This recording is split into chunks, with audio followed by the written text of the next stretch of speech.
There we are. Now, before we talk about all of the pre-release material, we should at least talk about this. This here is an extras menu for the Japanese versions of the game. Because of this being here, well, this is basically here because of one thing. It's to basically offer Japanese players some goodies for basically playing enough of the game and then some. Now, because of this, the Spyro 2 demo the Spyro 1 demo that normally would be here in the United States version is not even here at all. It is not in the game because of this. There is a lot here. So, let's talk about this. These right here are the CGI cutscenes you get for defeating each boss. There is one more that you would get, but you have to input a button command at the start of the game to play it. These are all FMVs. I will be playing them at the end of each part, such as the demos, the Japanese episodes, and of course the prototypes. Oops. You have one featuring Coco. You have one with no, that's Crash. Coco.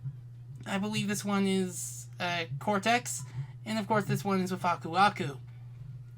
I can recognize the kanji even though I have a problem with the language barrier. There isn't really an English translation patch that basically makes navigating these menus a little bit easier. So, let's show this off. The Crash Anywhere system. This here is a series of minigames that you can unlock for your Pocket Station. I actually do have one of those. And I will have future Gigalem basically take a little snippet from the next Let's Play. Future me, if you would. Why, thank you, past me. Yes, this is the Pocket Station. The Pocket Station, as you can tell, was a Japan-only device that is still remembered fondly by the company themselves despite it not released in the United States. You can use it on any PlayStation 1 or 2 if you so wish. These things allowed you to download games and, well, hold memory, download games to it, and even, like, unlock stuff for supported games. Of course, because this thing never released in the United States, it never ended up a lot of the games that would have supported it never got that support. I would tell you about the games that had that support, but I don't know them off the top of my head, and even if I did, we'd be here all day trying to talk about them. So of course, yeah, I do own one of these things. So I will give it back to past me. So, past me, take it away. Thank you, future me. As you can tell, I do not have a means to be able to do this. It's a series of LCD minigames that you can play to unlock stuff, and there's probably a video series or like a video covering all of them in good detail, so I'll probably link that if I can find it. Pocket Stations were incredibly popular in Japan. It was basically Sony's answer to the Dreamcast's VMU. And I remember a family friend that let me play with their Pocket Station. I still have this thing. And the best way you can tell, like, as Future Me would say, the best way you can tell is if you can see the PlayStation logo on the screen. Though, this is from, like, what I've heard years ago. There are a bunch of things that you can unlock with this Pocket Station, and if you own one, well, you can also do, like, a little homebrewing on it as well. You can get Doom running on it, even though it's going to be very limited in what it is. And such. If you're looking to replace your battery for a Pocket Station, it's a 2032 coin battery. They don't really last that long, sadly, so be aware of that. So, With that said, I'll be seeing you with some other pre-release promotional stuff. The first of the pre-release footage I wanted to talk about is the Total Play PlayStation 100% footage. I believe some of this footage was reused for an E3 interview with Andy and Jason. But this particular footage shows the earliest known versions of the game, to the point where Crash 2's title screen is being reused without the title screen in place. As you can tell, it's just a menu with levels. It's unknown if this demo has ever survived, or if we'll ever get to see it beyond this point. It's way different. While some levels are definitely recognizable, the larger differences come within the title screen and, of course, the warp room, as the warp room is in a very primitive state. As, like, you have the Cortex icon, you have no other areas except the computer, which is the load save screen, and, of course, a drastically different, or not drastically, I'm using that word a bit loosely, a totally different a warp room setup where you were hitting these buttons, but they didn't give you warp orbs. You had to jump into the light, and some stuff from Crash Bandicoot 2 is being reused here. You can definitely see some familiarity in the levels. The levels do not have music applied to them and such, but as you can tell, this is one of the earliest versions of the game where it was basically there to show off that a new Crash was coming back in the day. This next bit of footage, or next bits of footage I'll be showing, is of the E3 prototype in action. As you can tell, there's even a disclaimer disc that's present on all the alpha demonstration discs, and this one is the last known build to be much different than what came after it. This is the last known build to ever have the warp system as it did, and as you can tell, they were working on the other warp rooms, as the gates are there, but the warp rooms do not exist. Again, the very warp room of the Time Twister is still rather different than what you see in the final. In this particular footage, you can see the player playing this, like going through Boneyard and such. The footage isn't exactly the best. What can you do with video footage that was taken all the way back in 1998, which is almost 30 years ago? Time catches up.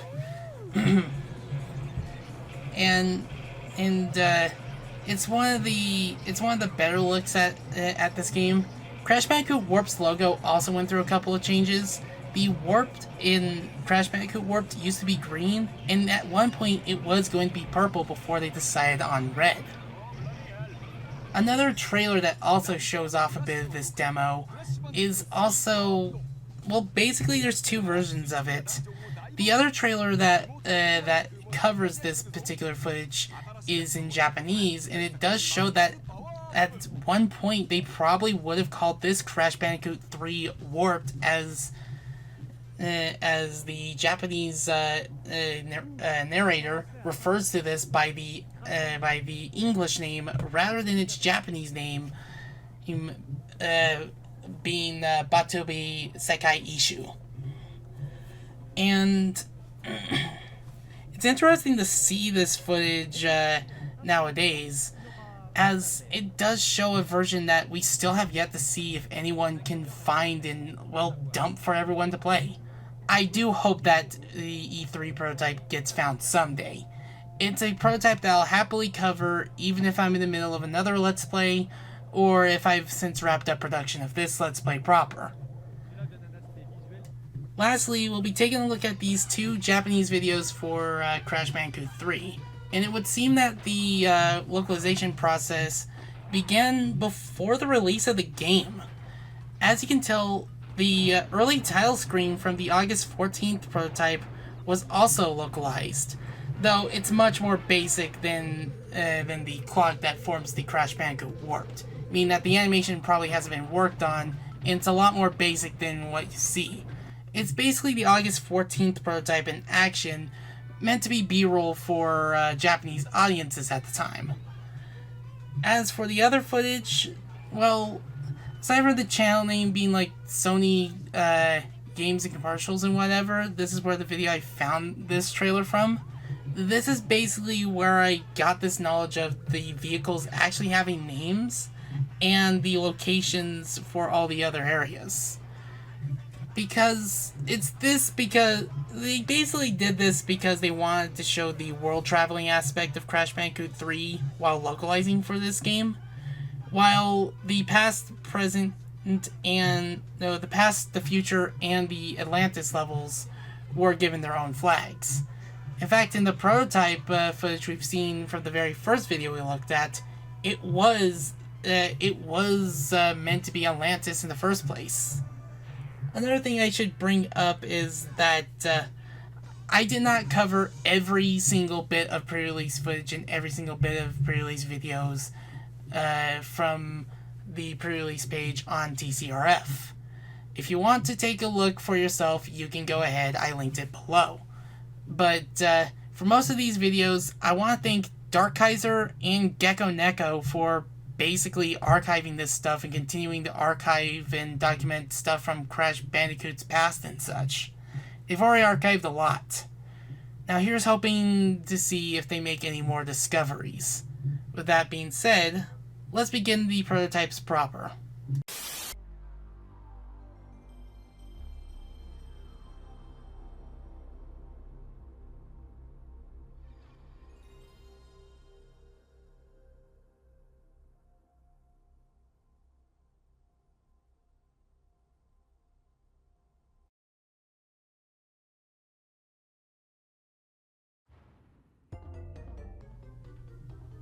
It seems we can't escape the PlayStation 1 intro. Greetings everyone, it's me Gigglim, and it's finally time to cover these. These are the Crash Bandicoot prototypes for Warped.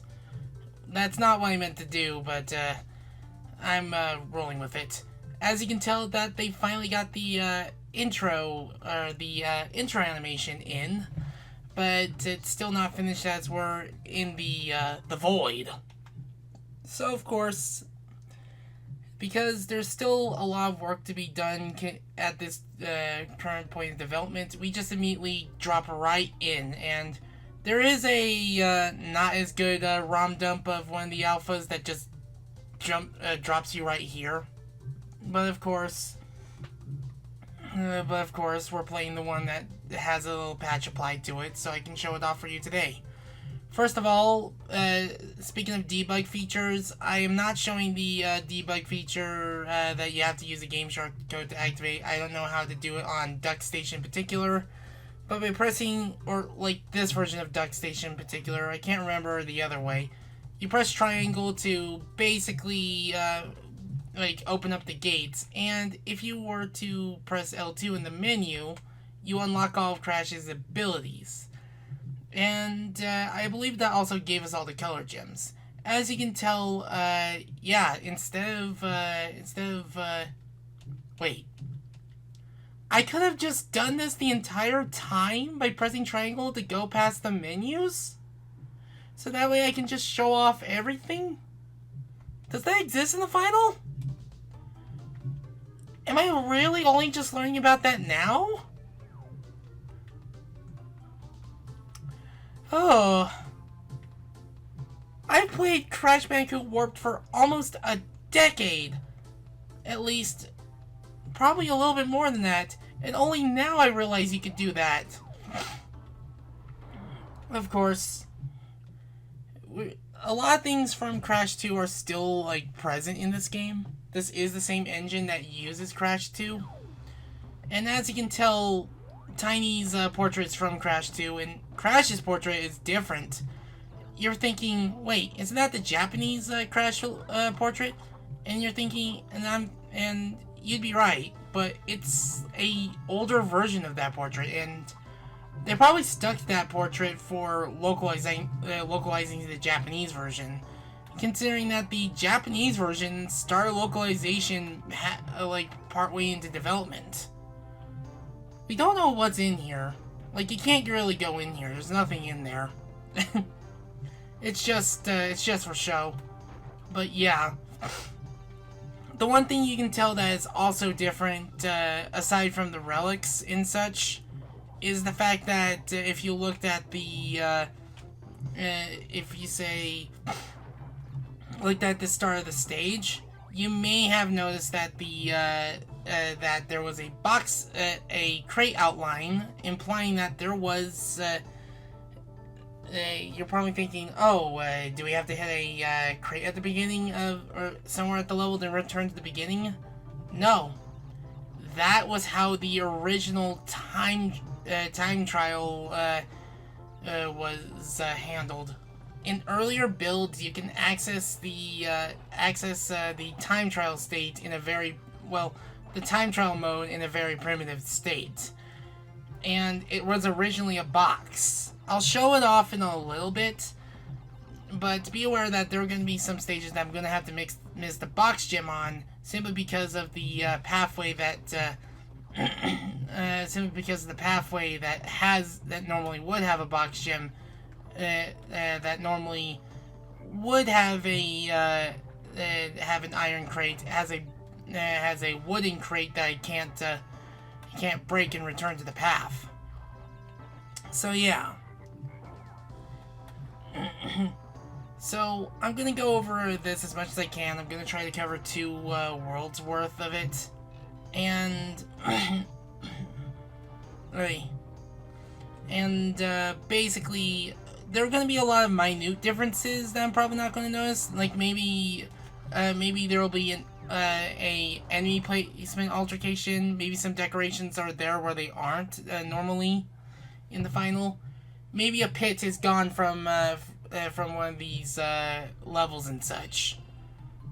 And of course, you may have noticed the blue gem being in Toad Village instead of Tomb Raider. This is likely because of the ID of where the blue gem went to. The blue gem is likely there because, again, this was using the same engine as Crash 2, thinking that Toad Village is Turtle Woods. And I did replay Crash Bandicoot 2 all the way through last year. Even got the one glitch to happen, though I didn't get enough crystals for the 200. I did not get enough bounces for the 200% save file. I want to do that, but the problem of doing that on real hardware is simply because of, well, you have to make sure that you can, without fail, like, jump on 3 seals, spin, and crouch every single time. And, like, you have to jump on enough seals to basically get 200%. So you have to jump on 54 sets of 3 eels after you get the 200 set requirement. I'm guessing, like, there has to be some way, like, did they know this? Like, did Naughty Dog notice the glitch when they were developing this? Because there has to be a, because the thing is that, like, honestly, they probably designed certain things deliberately just to make sure you didn't have the ability to basically cheat the game like that. Because as far as I'm aware, the highest you can go in Crash 3 in terms of the glitch is 187%. Whew. Because there aren't enough enemies in a certain stage to basically give you everything. And of course you can tell that this is different. You can see that there's a metal crate here where it normally isn't. Sorry. Trying to talk as much as I can. So if in case I go a bit silent for something where I run out of things to talk about, I will likely fill the air with the development of this Let's Play, or I can fill the air with showing off an unused track that Josh Mansell, one of the composers for the soundtrack, uploaded to his SoundCloud. So yeah. So yeah, in terms of differences and such, I needed that, because if I didn't have that, I won't be able to get those boxes. Okay. So, I might as well talk about the development of this Let's Play. So, I got my hands on a copy of Crash Bandicoot 3, along with a copy of Crash Team Racing from a trade-in shop, or a retro game store as they would call it, about 4 years ago. It was during my nightmare of a move. We were visiting people while it was happening, and we were jumping from hotel to hotel. I will probably tell this story in full should I have a Nintendo Switch 2 in my hands proper. Maybe for a video of after my move. It's something I wanted to do for a long time. Oh gosh, that bomb was getting very uncomfortably close. Oh. Yeah. So, the first time I ever got to test it was when I was visiting my late brother's friend's house, and basically, I was able to test that I was able to show that the copy of Crash 3 that I have did work, but the copy of Crash Team Racing didn't, and it turns out that copy of Crash Team Racing had disc rot. So the first time I actually started prepping for this Let's Play was around, like, sometime following... was probably around, after my, trip to North Carolina. When I wasn't busy playing, playing Tears of the Kingdom, I basically just sat down, did the glitch, and finally started practicing all the platinum relics for the game. I wanted to make, I had so many plans to do that Let's Play for so long, but I knew the relics were going to be quite the thing, so I had to basically sit down and actually practice for it. So, as a result, I ended up doing the one glitch to basically, and I missed the box. And because okay, that's what happens when you don't have a checkpoint. Because of that, basically, I would just boot up the game every now and then to try to practice a relic and such, and eventually, okay, that box is just hard. That basket's just hard to get without getting tripped. Like, the one thing you'll definitely notice with this prototype is that there are a lot more Wumpa baskets. There are a lot more Wumpa baskets that you can hit. Like, I can definitely tell that this wasn't there. It was likely because of rendering memory that it was using up to render that. PlayStation 1 limitations. You and your quirks. But yeah. So, yeah, I basically was stuck on quite a few stages, because whenever I do a normal playthrough of this without any glitches to start off with, basically, I do the vehicle and animal levels first, simply for, damn it, nope, no, I want to fall off the, there we go. Of course, I get this on my first go, and then I mess up the jump up here. Yeah, the collision for this stage is still finicky. You know that, because basically they're having to work with trying to map out collision, trying to make sure everything works. So things are definitely not going to be, like, very tight in the collision. You're going to be clipping and running on things you shouldn't.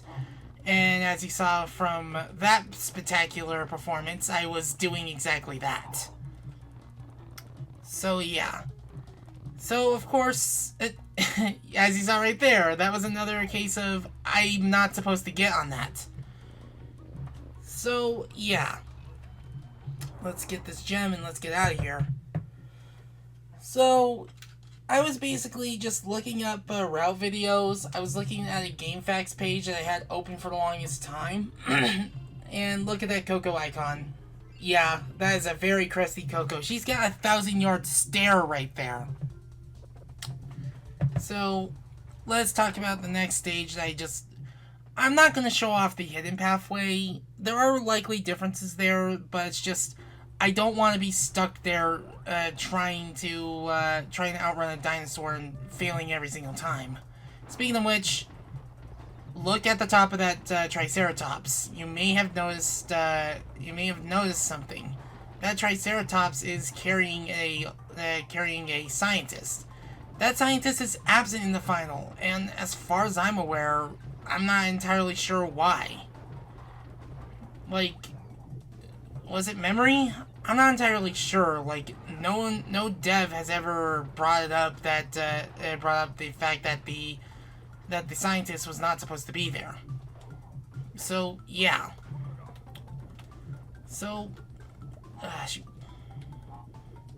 now, unused within this game is a death route platform or a skull route, as they are usually called, and here's the game just struggling to load some areas.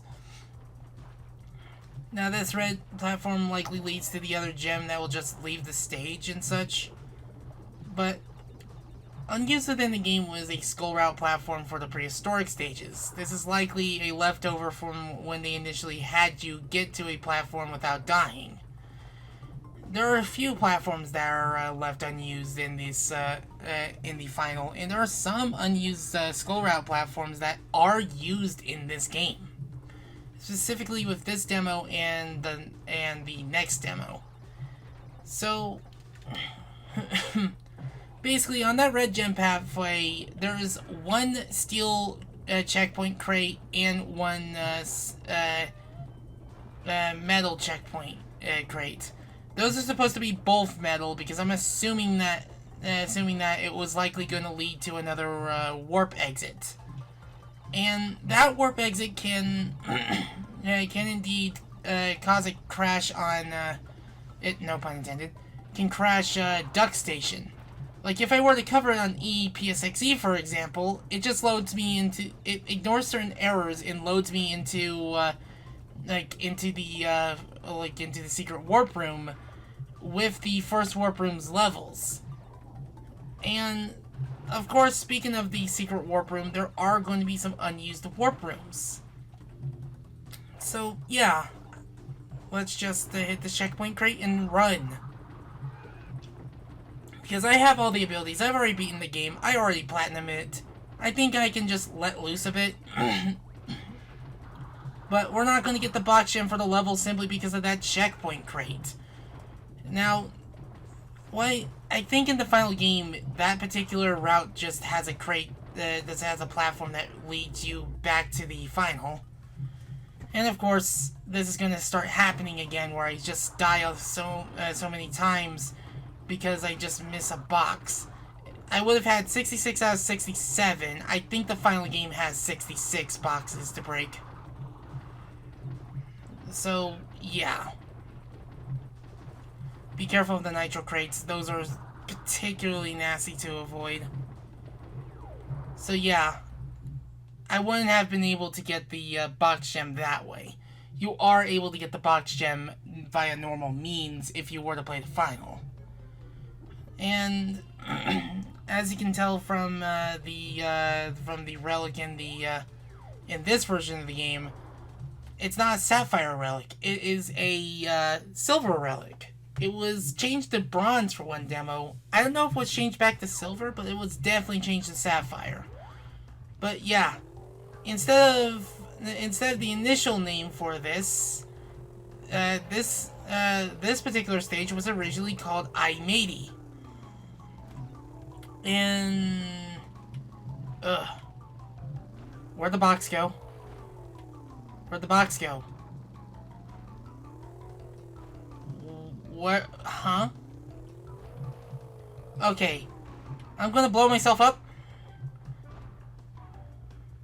And then I'm gonna see where that box went.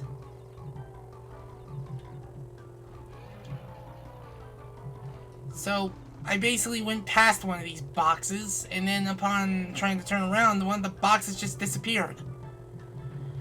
I hope I'm not the only one who saw that. Anywho, I think after this warp room, I will show off the initial time trial. And I don't think there's a fruit bazooka in this version. I checked. So, yeah. There are likely going to be some differences that you might not notice if, if you're not very observant. I think another boxman just disappeared on me again. Oh, gosh. The game's RAM is having trouble. Oh. Ugh. Because I'm not what the heck is going on?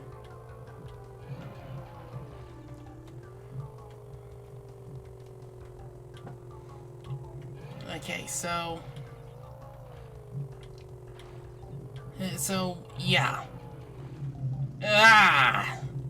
Now, I know there's a bunch of custom, unused, death route themes for the stages that didn't have any. But in terms of official used ones, for any stages that I decided to not talk in or something, I'll probably play those particular themes over it. Also, that warp orb had some weirdness around it. I don't think it was supposed to look like that. I think, I don't know. So, of course, now let's go fight Tiny and show this boss fight off in its primitive state. Now, if I didn't have those abilities unlocked, the ability little token would never show up. As you can tell, there's no music for this. This was before they had music. And, I seriously hate that I struggled to get this right every time when I was playing the retail, but now here I am getting it right every time. So, yeah. In later builds, there is some, the cameras were implemented that the final would have, showing Cortex in the area, or just showing where Cortex would be, even though he was not put there yet. You can tell that these were made in a playable state first, before getting the cinematics ready. Quite an easy boss fight, and then Tiny just freezes. I guess he just doesn't go to the ground or something. They probably just didn't finish his animation for him just yet. And then Crash just warps into Tiny. Not making a Furfindy joke here. Okay, anyway. So, let's go back to the first warp room and show off the time trials. I think the first proper leaderboards were added because you can see that right here, this is what the clock would look like. In the demos for the game, if the clock were ever loaded, it would look like this. So of course, let's show it off. There's not that many time crates here, but there are some crates that have Aku Aku in it. I don't think there's that many time crates at all. I don't think there's even time crates in this version of it.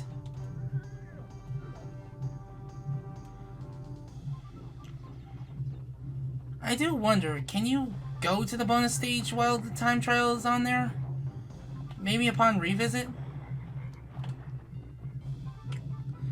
Because, yeah, I don't think time crates even existed at this point in development. It's just basically a very basic implementation of the time trial.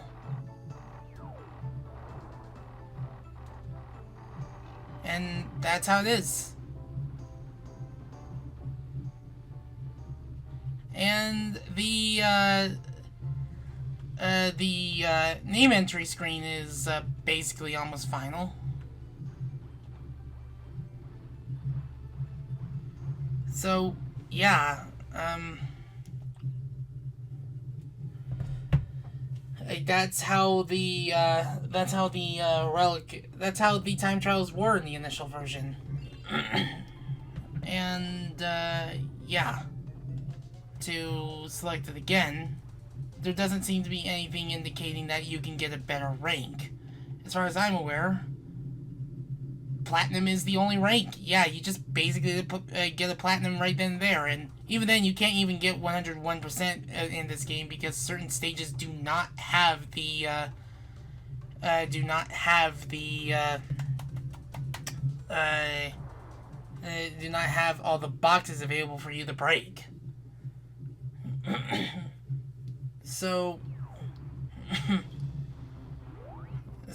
yeah, I was basically, so since we're going to be talking about development intro of the development things with the Let's Play and such, like, shoot, I can't remember when I had the initial sketches for the illustrations done. I just know that like I had to basically sit down and make these before I was finished even with the recording process of Let's Playing this. And I knew that there was going to have to be a Back to the Future reference with the start card. Like, come on, it's the most iconic, it's one of the most iconic movie posters. Of course, like, it's very easy to make a reference for it. So, yeah. So, another thing with the development. Yep. Initially, the Wizards lab assistants were supposed to take 2 hits to kill. This is kept in the European version of Crash 3. And a lot of stuff, like, there were a lot of stuff that were not, that did not make the cut for Insane Trilogy, sadly. Like, such as the proper Japanese localization and all that. Now, if you want to see an unfinished bonus stage, look at this. Oh, this has a change. This has, this particular version of the bonus stage, sucked. Oh, gosh. So, let's talk about this bonus stage. Ugh. So, you may have noticed, now, in this particular bonus stage, like, in the initial version, or, like, in the retail, you were supposed to just, like, that box was not in that placement. So, of course, thanks to the additional abilities we have, try doing that without the abilities. It's possible, but it's damn difficult. Yeah. And another thing I noticed with the bonus stages, they didn't implement the tally yet. Oh, I missed a box. Damn it. Oh. Well, I don't think I can get the, box gem with this stage anyway in this prototype, because there's actually another thing about this prototype, that, if you were to use free cam, you'd be able to see it. Now, debug mode in Crash Bandicoot Warped has a free cam. If you were to take that camera beyond the bounds of this, you will see that the remnants of the bonus stage as seen in the trailers was there. Initially, there were going to be trapdoor bonus stages similar to the likes of Crash Bandicoot 2. Those trapdoor bonus stages would not resurface in Crash 2, having all the bonus stages be more about a platform taking you to a certain area and such. I think they probably scrapped it because it probably was a bit too futuristic looking for a medieval stage. Because I think those particular graphics were reused for the future stage and such, and they were probably still in the process of removing it. But those boxes still exist. Like, all it takes is just for someone to find a way to just basically reprogram in that bonus stage, or heck, hopefully find the E3 prototype to Crash Bandicoot 3, because I'd happily cover that. Because, like, okay, so I actually watched a couple of videos on, oops, good job me. I actually watched a couple of videos on this, on the subject of, like, sought after demos and the drama they caused for certain communities. So, the one thing I have to say for certain sought after Crash Bandicoot prototypes, like for example the 30% prototype for Crash Team Racing, or the E3 prototype for Crash Bandicoot Warped. I hope that like all I can say is that for those aiming to get prototypes out there and allowing the community to see the game in a more primitive state that no one has ever thought to have seen it in that way before. All I can say is just don't ruin it for people. Just like try to be respectful of a person, of a person's wishes and such, and don't go and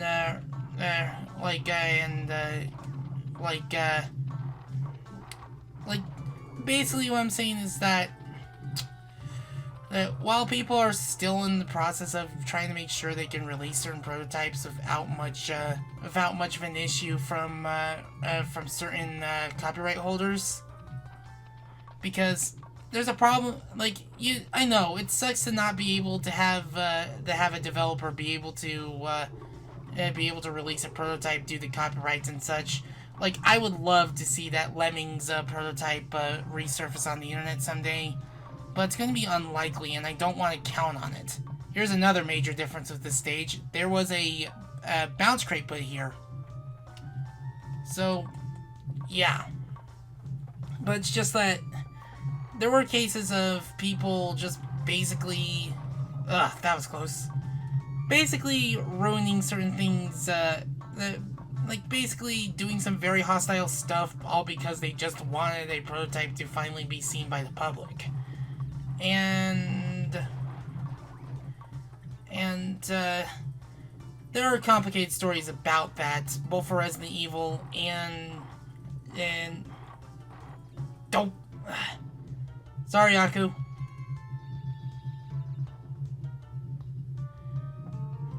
Both for Resident Evil and for various builds of Pokemon, because that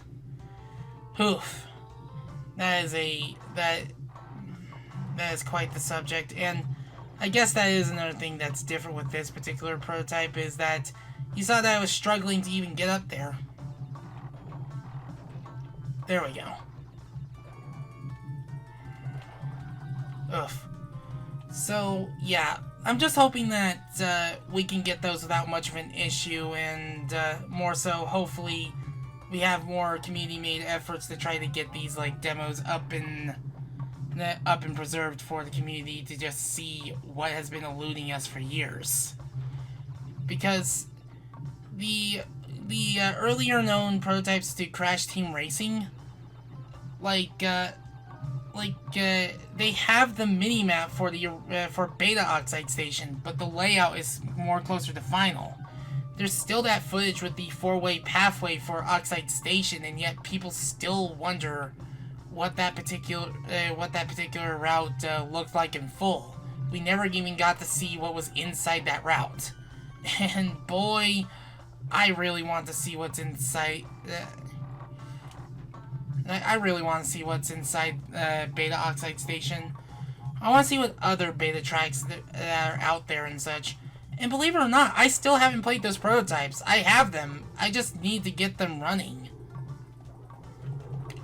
And, huh? I never got this to happen before.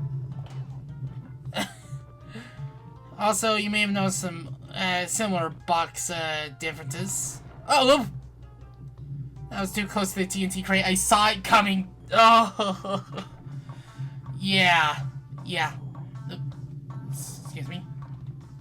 I'm always so nervous of the spin. Ended up.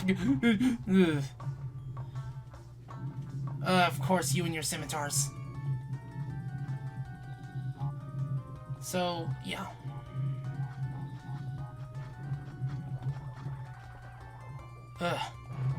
So, yeah. Well, there goes all those Wumpa fruit.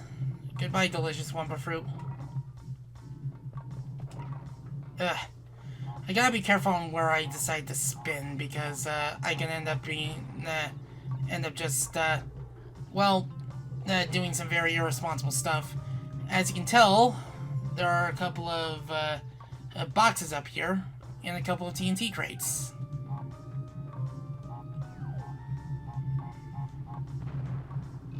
And there we go. So I believe when you press L2, you also get all the color gems. The article went into that. So yeah. No music? Give it a moment. There we go. So yeah, sometimes the music doesn't load and then it loads. So nope, that's not it. Hog ride. Now I know that some of the motorcycle levels went through some differences, and there were some that went through differences that make getting the box gem for it impossible. So of course we gotta go through hog ride. And because of the lack of starting light, there doesn't seem to be anything that tells you to ever get a starting boost. I'm not even sure if you can get a starting boost in this version. But of course, the one thing that is different with the vehicles here is the fact that these vehicles actually have a larger license plate texture on it. It's something you won't notice unless you took a closer look at it. And that guy just went through the freaking ramp. And the one thing with the music here is that it's actually much slower. It is slower than the final version, as you can no doubt tell. Oh gosh.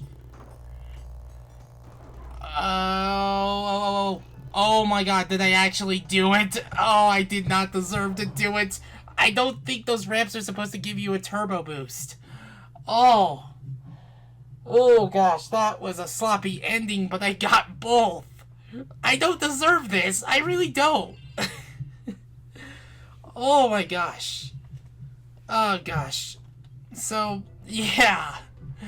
That was a thing. Oh boy. So, I'm gonna try not to die here. Let's see if that actually opens the hidden pathway, or if the purple route did not have a proper sign for it. So yeah, oops, that's not what I meant to do. So there's also, like, I believe this is still called Tomb Time, but there are also some prototype names I should let you all in on. That you'll see some prototype names such as just Tomb 2 or something, TOO. And then you have this where, like, you'll just see like Future 1, Future 2 or something. Like, I'm gonna try to press all the buttons and oh, there's the fruit bazooka. It is much slower to activate, and its range is kind of pitiful. Because look, there is nothing in front of me. And it works this time? Huh? Yeah, the Fruit Bazooka is a bit on the, in the, prototyping stage. They're still working out the kinks. So, yeah. Like, there are crates in the bonus stages that were removed in the final, and in fact, I think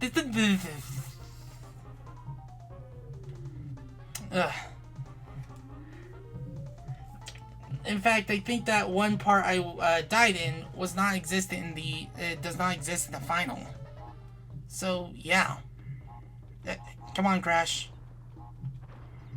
So yeah, again, that freaking failed take I had where I just jumped on the platform even though it went to 25, and the box just both counted and not counted. So that's like a Schrodinger's box. Basically, you get a box to count, but then it just ends up not counting, and ugh. Also, I think this part of the stage is changed. Like, I think it's still a proper straight line. Ugh.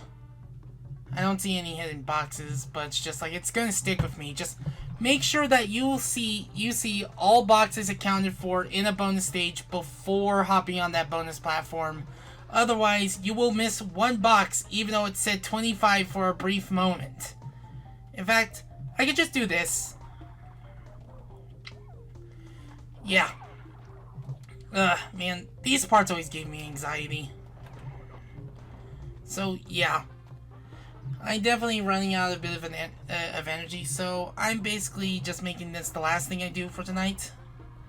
I really hope the house isn't affecting my health. I am a bit on the concerned side. It's always a very concerning matter when you're worried about a health problem being serious. As you get older, you're just worried about your own mortal coil. And as you can see here, the entrance to that route was different, and it closed up on us. Like, we can't get into it. Like, I have the purple gem, but it won't let us in. Is it like a death door? Like, I don't know how you're supposed to get in there. I think you're not supposed to die. Like, maybe I'll just try to just blitz through this level and try to get into it. And then try to get into it and seeing if getting there without dying is enough to basically count it as a death door, because I had the purple gem and everything, but just did it count the bonus stage death? Yeah, also that's another thing you may have noticed. The sound effect with the sound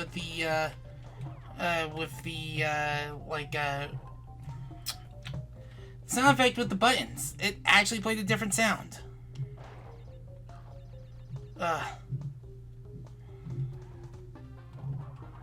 And look at this.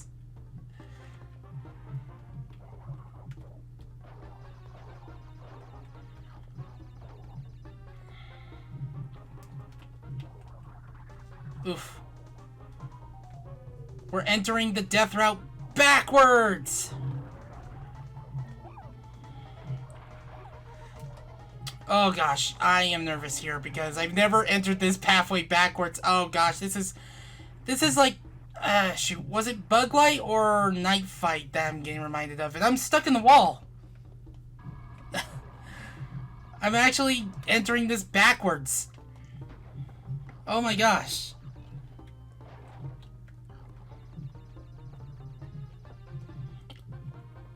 Oh gosh.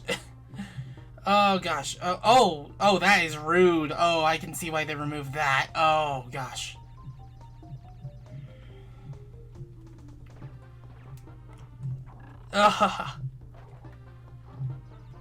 Yeah. I basically did a full loop around of the death route backwards.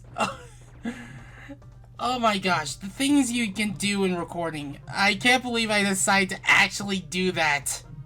Oh. As you can tell, the behavioral patterns with some of the spikes, some of the skewer traps are actually different. Yeah, be careful of those skewers. They will hurt. So, yeah, like, that is something I gotta wonder. Is, like, do you have to get to that door without dying? Because I had the purple gem, like, unlocked via a debug cheat, and it didn't even open for me. So, yeah. Ugh.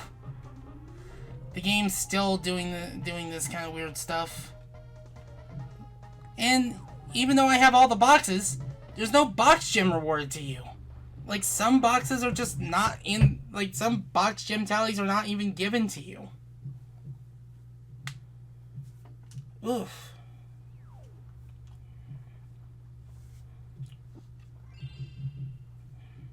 Yeah. You know what? I'm curious enough. I have enough spare time. I will do some science, just to be quick. So I'll be right back.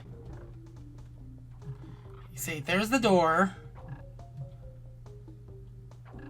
Is it a death door?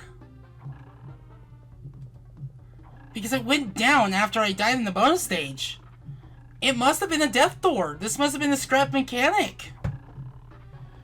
I mean, I'm pretty sure the level goes into that, but... Huh. So there were going to be death route platforms and death route doors. They probably would have had a skull and crossbone on the door. I guess they removed it or something? Maybe they thought just the platforms were enough? Huh. Well, that's science for you. Whew. So, let's actually get back to the, levels proper. Nope. Midnight Run.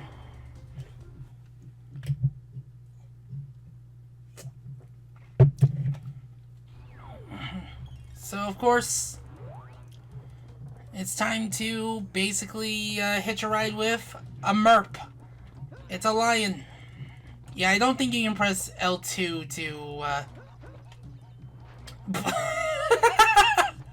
I'm sorry, just hearing just like that. It's just like he's suddenly a fighting game character. I'm sorry, that got me. So, yeah. So, to basically, like I initially wanted to, initially considering I tried to make Crash games every 4th Let's Play, which means I really got a lot of work to do so I can just get Crash Bash out of the way to make Wrath of Cortex Let's Play number 24, unless something happens. Basically, what that entails... Good job, me. Basically, I didn't have much time to practice this game back in 2022, so fortunately the release of Freedom Planet 2 allowed me to just... Come on, Giga, you can do better than this. Basically, the release of Freedom Planet 2 back in 2022 allowed me to have a bit of a buffer and practice this game in some other time. And I was very close to actually doing this Let's Play on emulation, like with Crash 2 and Crash 1. Because I didn't have access to recording... Good job, me. Man, I am getting flustered. Anyway, I didn't have access to recording things off of standard definition consoles back then. I didn't have the ability to connect an RCA device to HDMI.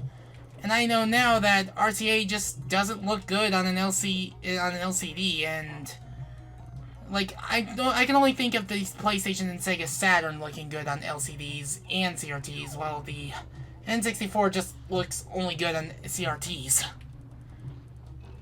Yeah, it doesn't surprise anyone that I really don't like the Nintendo 64. Like, there are games I like on it, but then there are games where I'm wondering, really? You find this to be flawless? But as you can see, we are not shunted to the boss fight. Pardon me. We're not shunted to the boss fight right away, because if you try to press this button, no boss fight loads. Yeah. We can just choose to go to the next warp room if we so please. And as you can tell, there are, you're going to have some levels with different names, such as Deep Trouble. And then you have levels like this, where they're originally called Roadkill. So, as much as I want to cover these right away, I feel like I need a break. So, if I'm lucky, I can just reduce this down to 2 to 3 parts per prototyping.